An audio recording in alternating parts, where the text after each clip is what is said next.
اپنا کام سمجھ کے کریں گے اتنی طاقت اللہ کی طرف سے ملے گی اور اتنی رفتار تیز ہوگی اور اتنی جلدی ہم مقصد تک پہنچیں گے. جتنا ہم اس کام کو کسی اور کا سمجھ کے کریں گے اتنی رفتار میں سستی ہوگی اور اتنی قوت بھی کمزور ہوگی. مولانا یوسف رحمۃ اللہ علیہ کا معمول تھا صبح سے لے کے شام تک اعمال دعوت میں لگے رہنا، فجر کا بیان اور پھر ناشتہ، اس میں بھی 2 گھنٹے کی دعوت، اور پھر مشورے میں دعوت، پھر روانگی میں دعوت، پھر حیات الصحابہ لکھنا، اور پھر حدیث پڑھانا، پھر دعا، پھر حیات الصحابہ رات کو عشاء کے بعد پڑھنا. تو کچھ ساتھیوں نے سوچا کہ اتنا مشغول حضرت ہیں، آرام کا بھی انہیں فکر نہیں، تو ہم مل کر کے حضرت کے پاس جاتے ہیں، تقاضا رکھتے ہیں اور تجاویز سوچتے ہیں کہ کچھ کام تقسیم ہو جاوے تاکہ حضرت کے اوپر سے بوجھ ہلکا ہو جائے. اور متکلم حضرت مولانا عبید اللہ صاحب رحمۃ اللہ علیہ کو بنایا.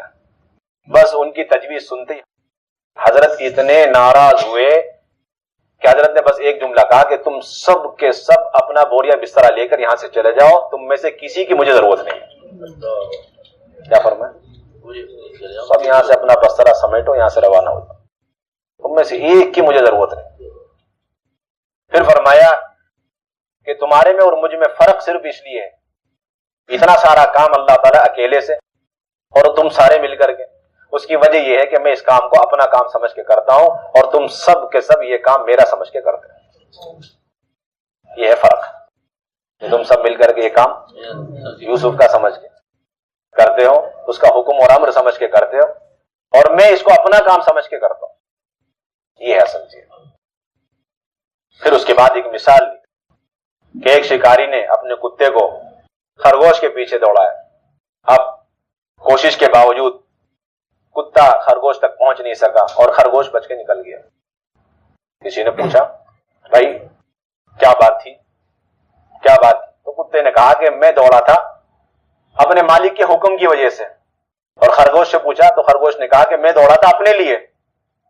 اس لیے کتا طاقتور ہونے کے باوجود جسم کے اعتبار سے، جسمانی اعتبار سے اس کی رفتار میں، اور خرگوش کمزور ہونے کے باوجود اس کی رفتار میں زمین و آسمان کا فرق ہو گیا کہ وہ اپنے جان بچانے کے مقصد میں کامیاب ہو گیا اور یہ شکار کرنے میں ناکام ہو گیا.